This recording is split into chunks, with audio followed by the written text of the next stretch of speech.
Yo, before we get into the interview, man, I want to give a shout out to all my radio stations all across the country who have the Bootleg Kev Show as an official affiliate. Man, we're on the radio in about 100 cities nationwide every day. Want to give a shout out to Real 92.3 in LA. Shout out to The Beat in Miami. Shout out to Wild 94.1 in Tampa.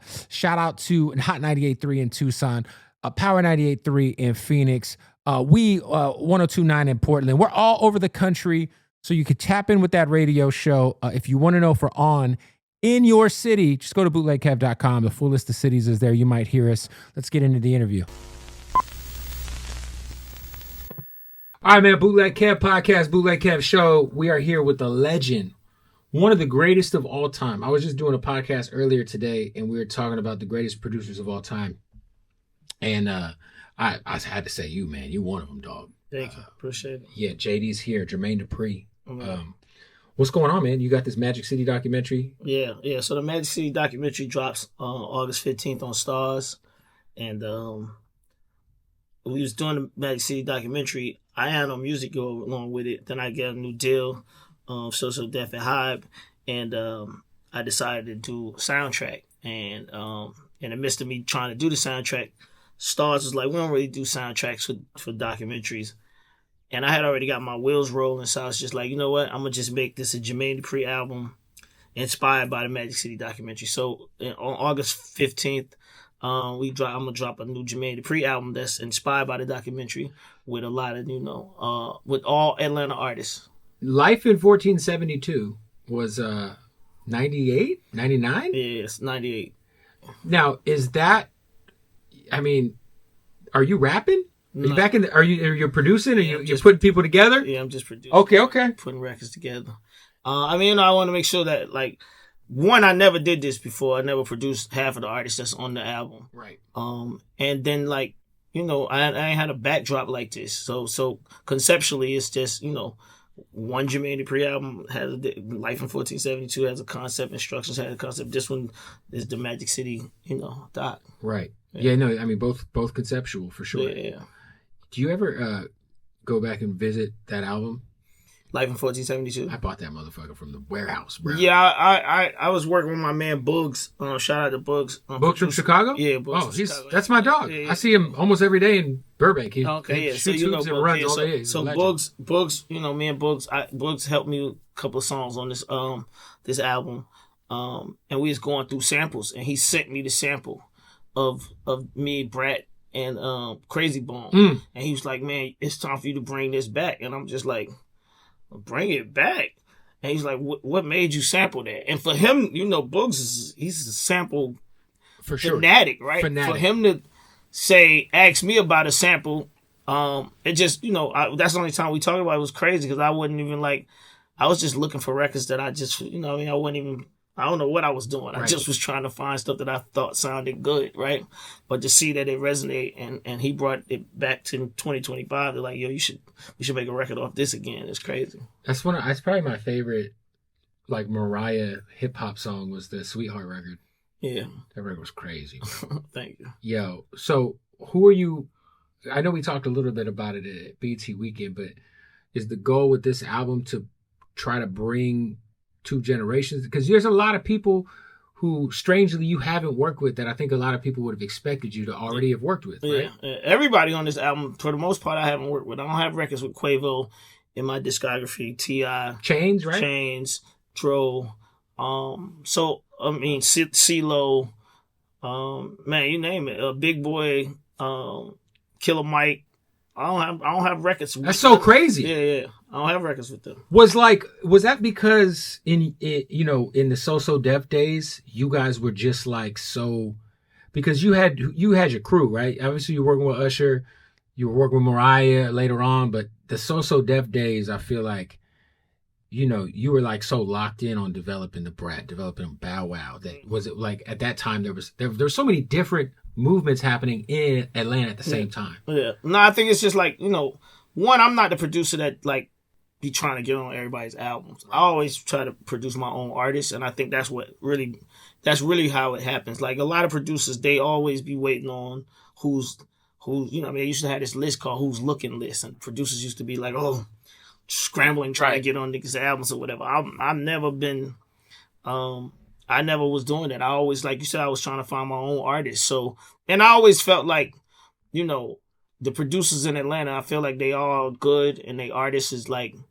they artists really go with them. So like artists that was signed to the Dungeon Family, Goody Mob, Yeah. Outkast, Like Organized Noise, Hey, it all made Organized Noise, sense. I never thought that them guys didn't need me. You know what Right. I'm saying? That's how I felt. Like, what can I add to this? They don't need me. And I feel like when you go into a situation like that where it's already some people that really can do it, you making your job that much harder, because like the world gonna look at it like, why y'all get JD? What, y'all didn't need him over here. Like that would have made me have to work harder. So I mean, same thing with T.I. He had Toon. He had his crew he was You know working what I mean? with. So it's each person had their own thing. I never was like, hey, I wasn't doing that. I think that's why it happened like that. Yeah, nah, for sure. Do you feel like because I think of 2 albums that you worked on that are important, and it just timepieces too. I mean, obviously the Mariah anniversary of the Emancipation of Mimi just happened, and then Confessions. Which one of those albums do you feel like holds like and it's probably picking between your 2 kids, but if you had to pick one of those albums that holds the strongest place in your heart, in your legacy, can you pick one of those 2? Yeah, Always Be My Baby. I mean, well, no, what? I'm sorry. Emancipation of Mimi. And I say that because, during Emancipation of Mimi, I was so hot that I blocked myself from having another number 1 record. Like I had number 1 and number 2 and number 3 on the Hot 100 for the first time in, like, I mean, What were the 3 records? Shake It Off, We Belong Together, and Bow Wow and Sierra. Crazy. Right? So that, like, that period of time, like, I never had that with any other album. You know what I mean? And We Belong Together was so big, and Like You was so big that it kept Shake It Off from getting into number 1. That's The crazy. Shake It Off could have easily went in there, but I was blocking it with 2 other records. That's so crazy to think about. Like you're competing against yourself. Yeah, but I mean, I never even thought that I could ever do that. Like to have number 1, number 2, and number 3 on the Billboard. I don't think anybody ever 3 thought like different that. Yeah, that's almost like an unfathomable like dream to think of. Like you dream of having a number 1. Yeah. But to have 1, 2, and 3 at the same time. It's crazy. I've made t-shirts. Now you talking about t-shirts, I made a t-shirt. I had a hat. I called people like, yo, I need a hat. That was funny because I was telling Mariah, I went to see Mariah. I think I went to Mr. Childs, and we had number 1, and I had a shirt on that said number 1, number 2, number 3, or something like that. And I had somebody make it tie-dye, like spray paint and all that type. I was going crazy because I couldn't believe it. When you produce superstars like that, because we know there's beat makers, we know that there's people who send loops these days. There's so many different ways that people can quote unquote get a producer bag, but to like truly executive produce an album, to truly be in the studio and guide people, especially people with the reputation of Mariah and Usher. These are legends, right? Like where does your mind have to be in the studio with the Mariah Carey and tell her, yo, you got to sing that again this way, or do you even, or does it even get to that point? Yeah, it very rarely gets to that point. I mean, I think I know how to not say something that makes them say something.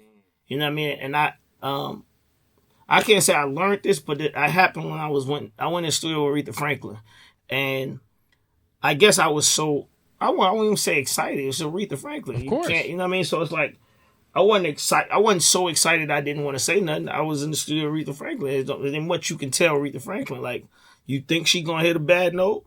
Okay, try it out. Maybe, let's see. Maybe that's gonna. What can I tell you about singing? Yeah, right. So she was in there singing, and she did it past like twice, and I ain't never really say nothing. I was like, you want to do? I kept saying, you sure you want to do it again? Like, sound good to me. Like, just she got back on the mic and she's like, listen, boy. That's the first time I met her. So she called me. She's like, listen, boy, I would have not flown you to Detroit for you to just look at me and listen to me sing. And tell me good job. And she was like, if you gonna be the producer, produce me. And I was like, oh shit, like, Okay, all right. And from that session, it made me start realizing like how important it was for me to say something and how important it was for me not to say something. So with Mariah, I just throw it in the air sometimes. Like when we belong together, I kept saying, they want you to, they want you to hit the high note at the end, right? Right. And she's like, I'm gonna do that when I get back to New York. I'm like, all right, well, Right. They want you to do the high note, right? Like I say it enough to them, so like hopefully it registers. Not like don't really like pushing it. So I just learned how to like take my ego out, give the artist they room. They make sure the artist is most comfortable. That's the thing. If an artist is as comfortable they could possibly be in the studio, they'll give me exactly what I want. The results will be there. Yeah, 100%. Can you talk to me about one of my favorite songs on Confessions was Throwback, which Just Blaze. You brought like the Just Blaze was on. He did the beat. Yeah, Just Blaze did it. What was that like? Was that like a session where he's there because he obviously had vocals on the song? Like, no, I wasn't even in that session. That's what Jada and Just Blaze. I think that the Confessions album was a collective of like the A&R at the time was Mark Pitts. Right. Shout out to Mark Pitts. Yeah, shout out to Mark Pitts. It was just a good collective of people just pulling their parts and doing what they had to do. And that record just, I actually think that song was actually made before I made Confessions because Usher's album was going to be called Real Talk, and I think that they say something about that in the beginning of that song. Yeah. I think Just Blaze does say that. Yeah. Something like that. That was the name. That was going to be the name of that album. It was going to be called Real Talk. So yeah, they made that song before I actually made Confession. Hey, real quick, want to tell you about our sponsors at Odd Socks. That's our day one family. Make sure you follow them at Odd Socks Official. I just got done running a 5K with them and Burt Kreischer. You see the Happy Gilmore socks. Part 2's coming soon. They got the socks. They got the draws, the most comfortable socks in the entire world, plus the underwear, all of it. Get 20% off. Go to oddsocksofficial.com. Use that promo code BOOTLEG right now. Hey, don't forget to go to bootlegkev.com. We had to celebrate the 2-year anniversary of the most viral interview of all time. Throw the shirt up so you could see it. I turned it down. Shout out to that boy, Big Boogie, a big college in Jacksonville. And we just threw these on sale. Half off for the 500 episode tee. Bootlegkev.com. Go get you a shirt. Let's get back to the interview. What do you prefer? Do you prefer the remix or the original of Jagged Edge's Let's Get Married? I mean, I guess I've learned to prefer the remix, but I really was heavy on the original. But I start realizing some people ain't even never heard the original, A lot of people haven't heard the original. Yeah. Which makes it tough for me when I'm doing remixes because that, like, for you to make a remix that's better than the original or make it where people don't even hear the original, it makes it tougher when people try to come and try to get remixes from you. Like, they want you to do that same magic. And I don't know, I can't put a finger on exactly what was done to make that remix that much better because it's the same vocals as the original. It's that beat, bruh. Yeah, it is the beat. It's that run verse. Well, let's go. Yeah. I mean, all the elements, but it's tough. And by the way, I'm glad that remix did what it did because they were mad at me because I did the Sleeping in My Bed remix for Drew Hill. So they thought that I had gave their competitors a better record than I had ever given them. So, to hear you talk about Let's Get Married, I feel accomplished. And then you can tell them, like, see, guys? Nah, I never said that. But I did say that. That's what I was saying at the beginning. When I say, aha, I'm like, aha, I did it. Yes. That's what I pretty much meant. That's funny because you had to. I mean, back then, I feel like all the groups probably had like a light rivalry going. It was like 112, J.E., Drew Hill. Yeah. So I didn't get the chance. I did work with 112 like on their third album, but in the midst of it, I didn't get a chance to work with them. And that reason why I feel like because it was so much of a battle. Yeah. Damn, I forgot you today. Sleeping in My. Speaking of man, I feel like the remixes are just kind of like.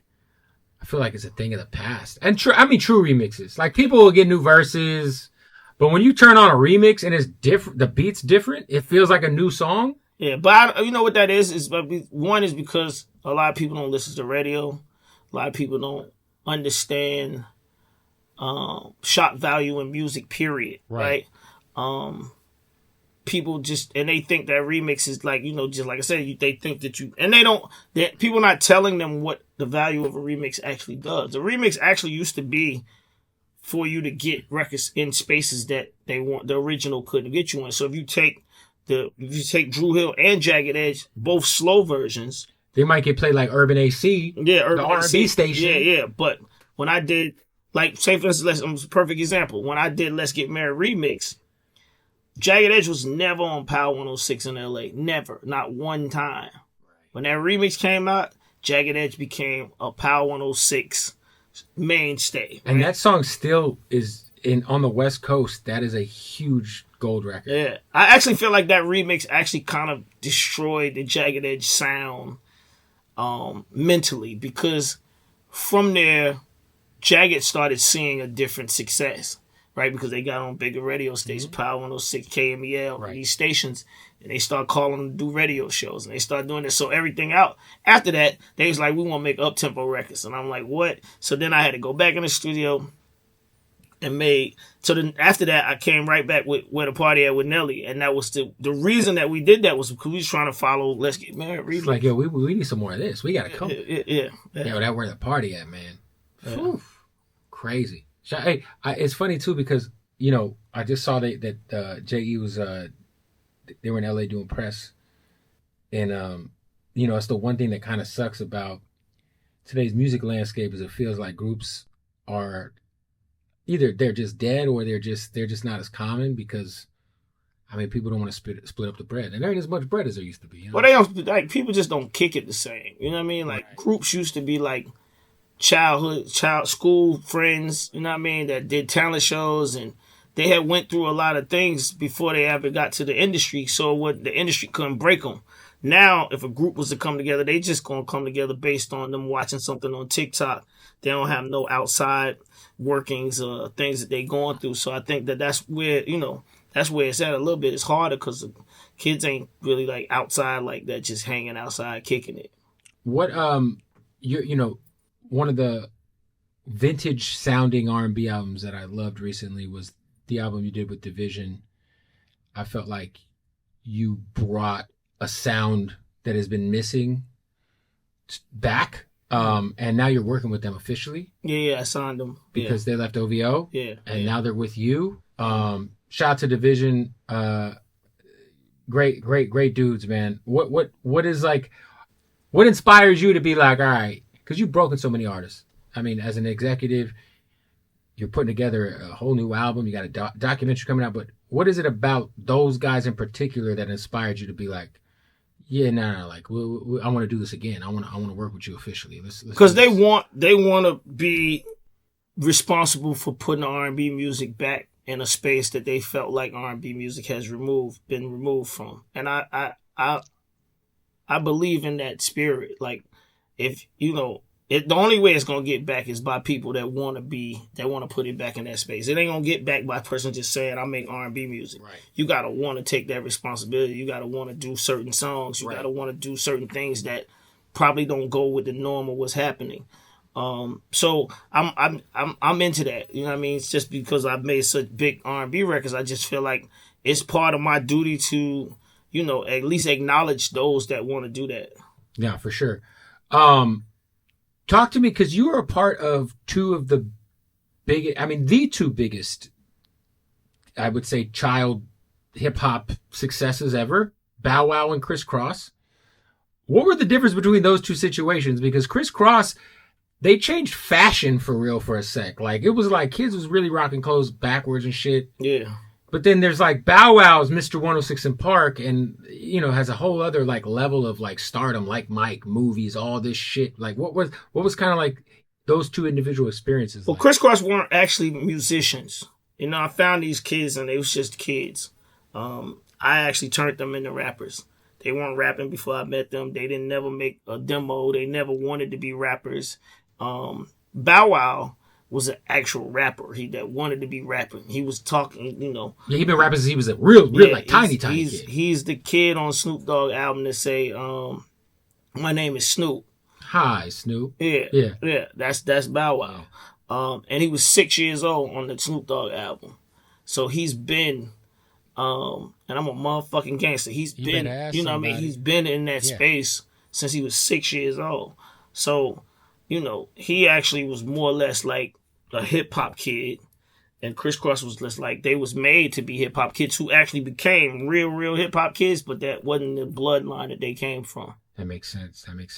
Talk to me about the time, you know, I vividly remember there's this time where you and Dr. Dre have this back and forth. Yeah. It wasn't even no back and forth. I think it was like one time. Well, yeah. I want to say, because then Eminem gets in on it. Yeah. Everybody gets in on it. I want to say it was on Obi Trice's album. Am I right? Wrong? Maybe I don't know. No, I think it was, it might have been Obi Trice's album, but it was also... some mixtapes? Yeah. I mean, everybody was saying something about it. Everybody was saying something. It felt like a lot of people were like just like piling on to JD. You know what I'm saying? Yeah. What for you? Like, did you and Dre ever and like how did the hatchet get buried in that situation? Because I mean I always respect Dre. You know what I mean? I think that, you know, I think Dr. Dre is hip hop. You know what I mean? And hip hop is defend your turf, regardless of how you think somebody feel about you or whatever it is. Same thing with me. I hated it because I like Dr. Dre so much. Yeah. Like Dr. Dre is probably the greatest hip hop. It started with a magazine article, right? Yeah, it started with a magazine article of me just saying, like, defending myself. Same thing. Like, it was like, so if we put you and Dr. Dre in separate rooms, who gonna come out with a song first? Me. I'm gonna come out with a full song. That's what I do, right?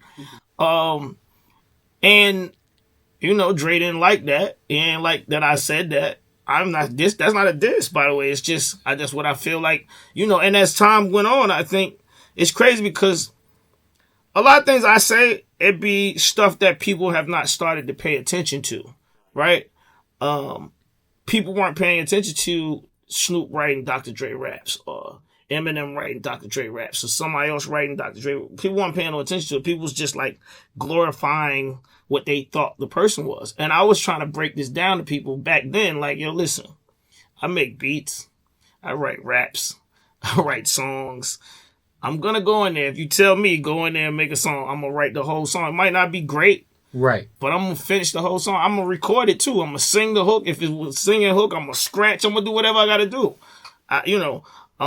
And I was just trying to let people know how skilled I am. That's all it is. It's, you know what I mean? It's not a diss. You got to big yourself up if nobody else will. Then nobody want me to big myself up. That's what it was. So then Eminem said, you know, all you could do is make kid rappers. And I say this, I said this the other day about this. Like, one of the things that people don't give me credit for is I'm the person who ushered young rappers into the rap game. For sure.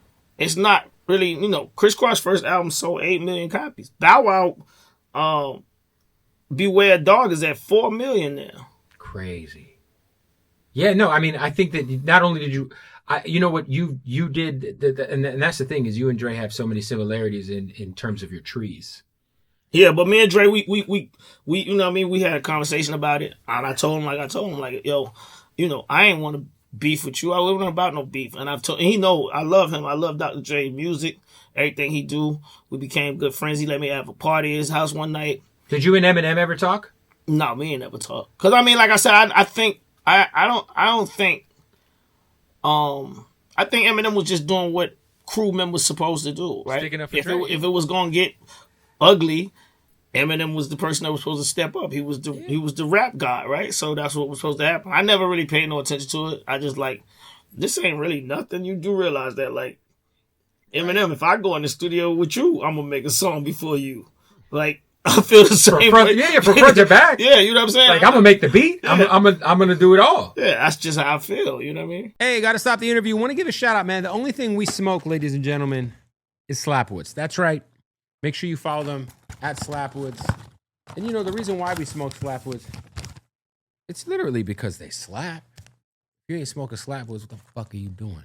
Get back to the interview. Can you talk to me about what it's like, man, working with, you know, 98, 99 Hove? This is, you know, Money Ain't a Thing is one of the earlier records that I feel like got Jay-Z real radio play too. What was that like? Video crazy, records crazy. But what's Jay-Z like back then? Like was because you always hear he was one of the first guys who was writing nothing down. Yeah, it was. 100%. He didn't write the rap for money or anything on no paper that I saw. He actually wrote the rap in the car while we was driving back to my house. And he didn't even hit a beat. What Jay-Z does is a little bit disturbing for me as a songwriter, because I could do the same thing where I don't write it on paper. I do that now, but I have to voice it. And him and Big never. I was sitting in the studio one night with Big when we was doing My Way album, and Biggie was writing the rap for Lil' Kim, and Biggie had C's go to Branson. It used to be the spot up in Harlem, and he brought back what's them jars? What's the jar called? What y'all call them jars? Yeah, Mason jar? Yeah. He brought back a jar full of weed, and he told C's to roll up. C's rolled up about 10 blunts, right? And he's smoking Phillies then, so it's all Phillies. It's like, boom, roll them up. Just for him, just for Big. And he sat there, and he smoked at least 5 blunts in front of me within like 20 minutes by himself. Boom. Boom. And then he said, I'm ready. And I'm like, what the fuck you mean you ready? But he had the beat playing. Jay-Z didn't even hear the beat. We was in the car with the idea. I just told him what the idea was. Big at least was sitting there with the beat playing. He's smoking, the beat's playing. Yeah, the beat's playing. So I'm like, okay, that's what I can do. He's putting it together in his head. I still have to hear myself say it. Right. Neither one of these guys is like vocal saying it out loud. Big goes in there and does this one pass. One take. And this is a reference for Lil' Kim. Yeah. And I'm like, this is unbelievable. Jesus. And by the way, I seen Biggie do this before Jay did it with Money and Anything with me. For me, I was just like, it's crazy because we as individual people, we all have this same, we all know how to do this because we all memorize songs that we like without seeing lyrics. Facts. You know what I mean? So if you like something, you memorize the lyrics. You know what I mean? But you have to be able to like it in your head before you hear it. That's all it is. So I learned, I did the exact same thing with Confessions. I wrote the song with no paper, driving down 3rd, and I saw Beverly Sun in front of me, and that's why I say that in the song. Like every time I was in LA, I was with my ex-girlfriend. Every time I call you, tell you, hey, I'm working. No, I was out doing my work. I wasn't thinking about you getting hurt. I'm hand in hand in the Beverly Sun, like, man, not giving a damn who sees me. All of these lines, I wouldn't even wrote it like that if I wouldn't have been in LA. You were in the car and you were just it was. I just seen it like I was just looking at what was around me. So when you're doing that and you're in the car, are you doing voice notes? No, that's what I'm saying. That's what I'm trying to tell you. I did exactly what they was doing. You just have to you just memorize. You're saying it in your head. So are you going to the studio meet? Like, are you on the way to the studio? I wanted to go. I had left the studio because I had a writer's block. And that's the only reason I got in the car. Beats playing? The beats playing. I got in the car and I was like, I can't really come up with nothing. So I started driving down the street on my way to Malibu. And I'm going, like I said, I'm driving. And I'm thinking about, like, I started just starting to think about all kind of things. Was the word Confessions out in the air? No. Okay. I had this conversation with my friend about All Bad, and we was talking about like he had a situation when everything that he was telling me about the situation just sounded completely bad. Like you doing all this with a side girl, and you got a girl, and this is not gonna end well. This is gonna be all bad, and that's what I basically started saying that was the song was gonna be. So, but I also felt like this is Usher's 3rd album. We gotta find something else to talk about. Right, so I'm just trying to like, I feel like, and I was in LA too. I'm in LA and I'm feeling like this ain't where I write at. I need to be in Atlanta. So I'm already feeling like I'm in a space, right? Yeah, I'm uncomfortable and I get writer's block. So I'm just driving and I start trying to say, okay, well, what would Kaiser Soze do? Oh, fucking Unusual Suspects, man. Yeah, Kaiser Soze started looking around and started like saying like, yeah, you'd see a coffee cup. Yellow tech. Yeah, 100%. You know what I mean? Like, Bootleg Kev was at the house, and then, you know what I mean? You just start saying what you see, right? Yep.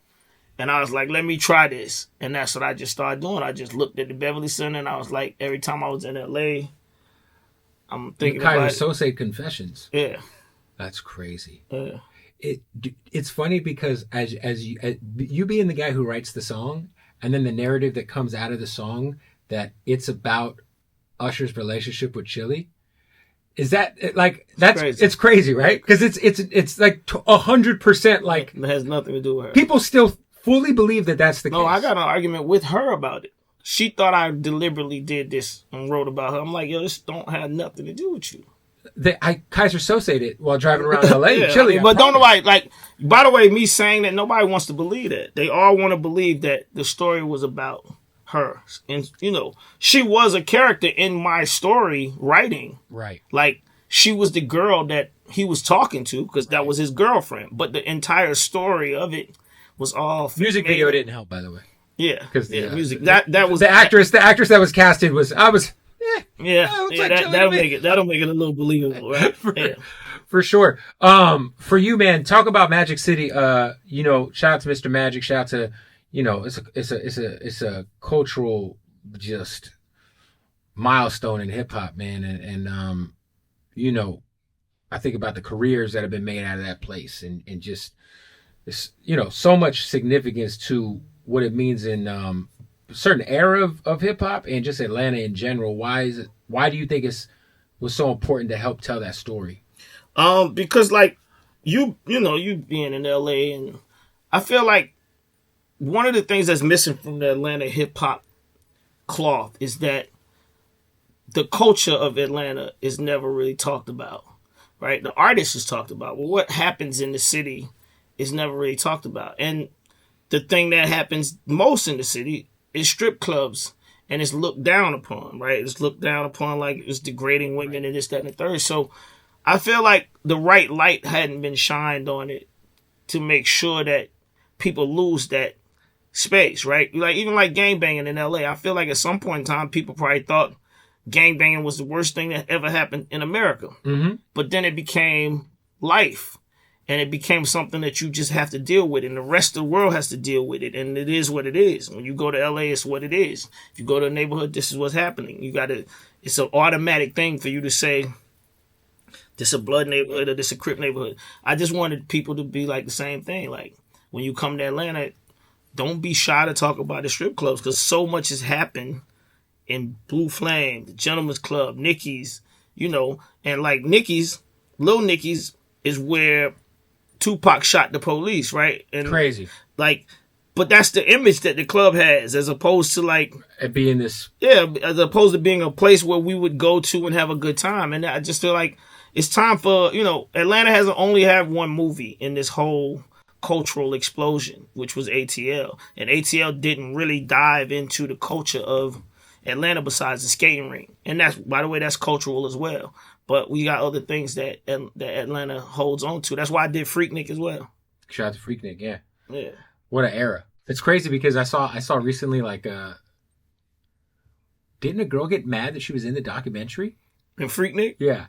No. She was just because wasn't she like a lawyer now or some crazy shit? Yeah, she was one of the girls that said she had a bad experience. Right. And like even that we can't hide that. Right. Because everybody's experience at Freaknik was different. Right. 100%. Hey, we got to wrap up this interview. Another one presented by Hardin, baby. You already know what it is. Shout out to Hardin for presenting another episode of the Bootleg Kev podcast. Don't forget, when you're in Vegas, you get in that taxi, you get in that Uber, say, take me to Hardin, the #1 cannabis dispensary in the world. Premium selection of the craziest gas you could ever ask for. And then they break down what all the terps mean. It's incredible. Go to Hardin_Las Vegas, shoot them a follow. And when you're in Las Vegas, make sure you shoot them a visit. Hey, want to give a shout out to our newest sponsor. I don't like to vape unless it is pure solventless rosin. Want to give a shout out to RokinCannabis.com. Go give them a follow. It's nothing but that good gas. Check them out at your local dispensary, RokinCannabis.com. Salute to them. Let's get back to the interview. I think about Usher as an artist. I don't think a lot of people know, like, when he was a kid, he was around Dungeon Family a lot. Yeah, I mean, well, he signed to the Face, so anything that was going on in the Face, they was probably putting him in there. I think about, like, My Way, and as a young kid, because I was probably 9 or 10, And that was the first song that I just remember, like, you couldn't turn on the radio without hearing that record. That's crazy.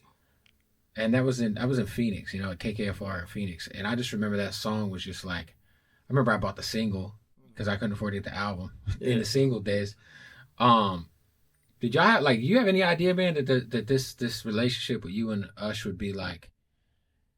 I mean, it's really a one of a kind dynamic you guys have when it comes to the history that's been made, especially when it comes to just overpowering a genre, like in the way that you guys' records has stood the test of time, and the amount of hits on the board, man, is unprecedented.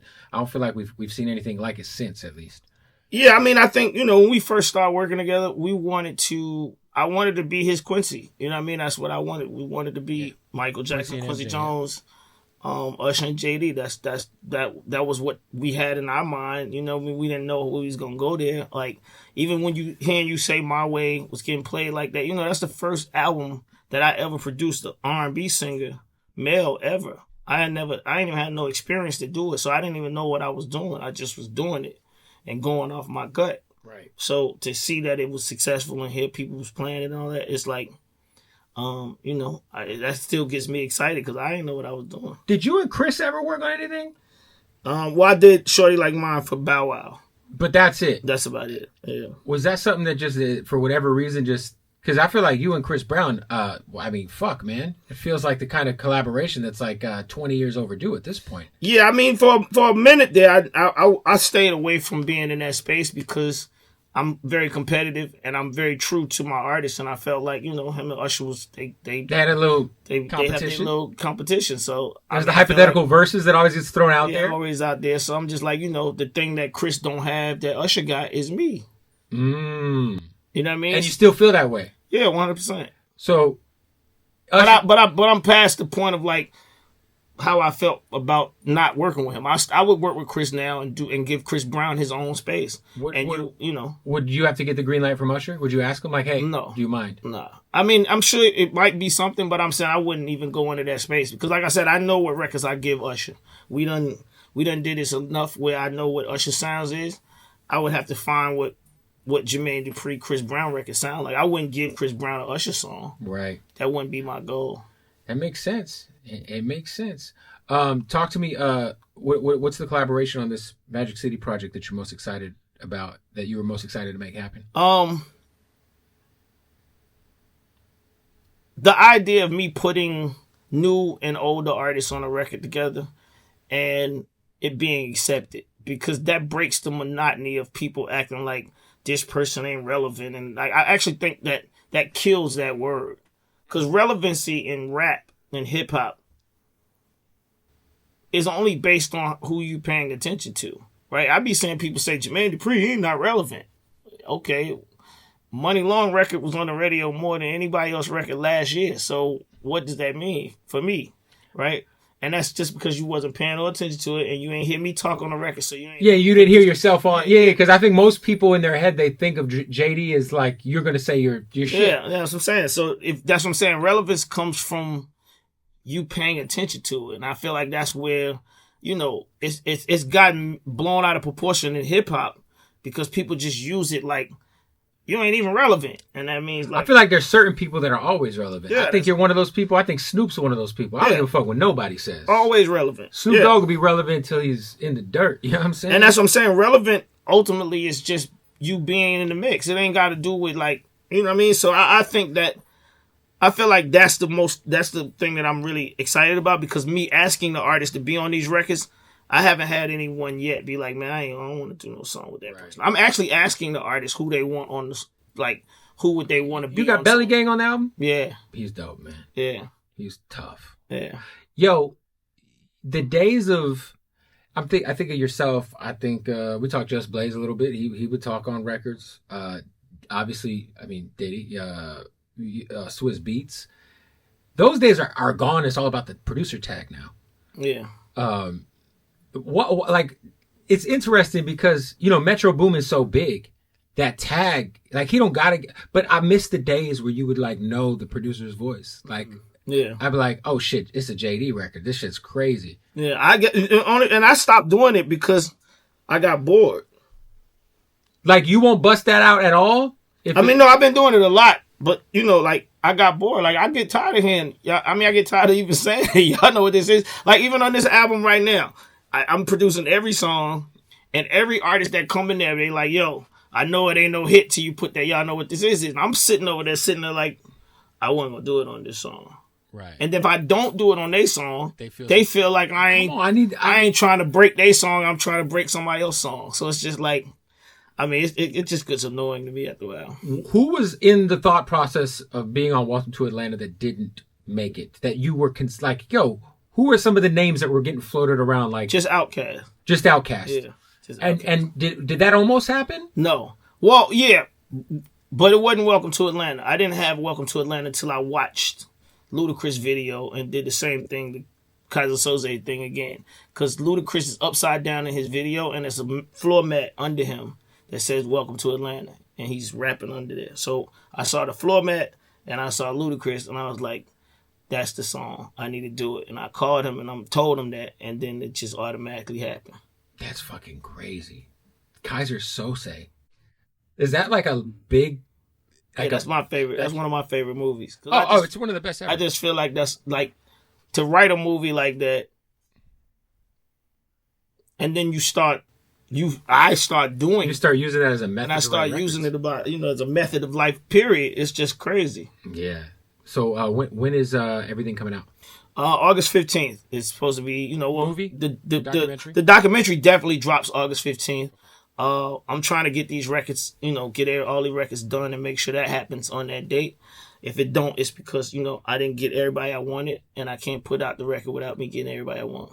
So you're almost done. Yeah, I'm almost just waiting for some features to get over the finish. I just got to go get them. That's the difference. I got to go actually physically go get the records done. Are you executive producing anybody's albums right now? Well, I'm working on Ari Lennox. I got Ari Lennox's next single. Like we said, Division. Signing a bunch of new artists. I have a bunch of calls because I'm just... When you're signing new artists, is it to So Def? Yeah. Okay. So I got a new deal, So Def Hype, basically. So I'm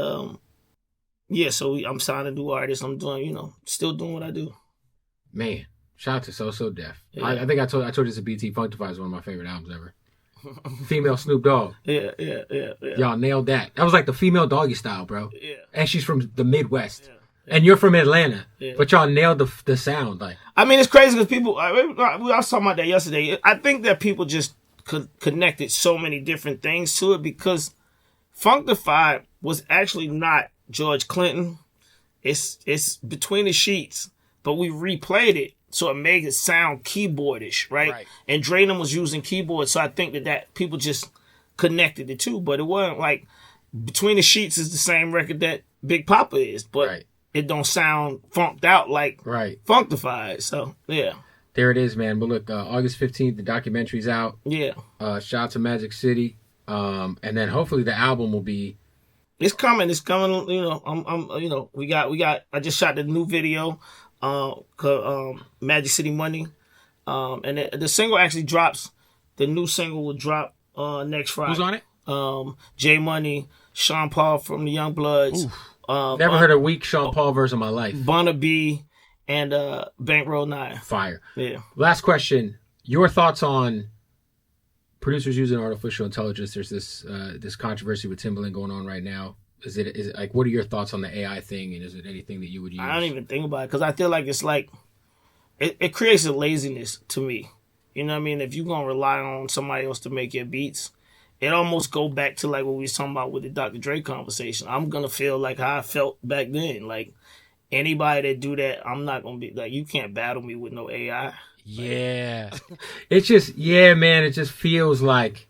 The AI shit's getting icky, I'll just say. And I will say this, shout out to YouTube because they just did something today saying that if you are a content creator and you're using AI voices and AI things to create content on YouTube, you will not get paid. So shout out to YouTube. Yeah, you got to use your real voice. Yeah. And they're going to push dope shit into the algorithm. Yeah. Yeah, because there's so many of these dormant YouTube pages where they'll just type in a script and they're fucking printing money off of it. Yeah, nah, they gonna shut that down. So I mean, I'm proud to see people pushing back on it. Yeah, for sure. Well, listen, JD, man, you're a fucking legend, one of the greatest of all time. Thank you. Cannot wait to hear the album. Cannot wait to watch the documentary on Stars August 15th. Yes, sir. There it is, man. Jermaine Dupri. Yeah. Boom! Fire.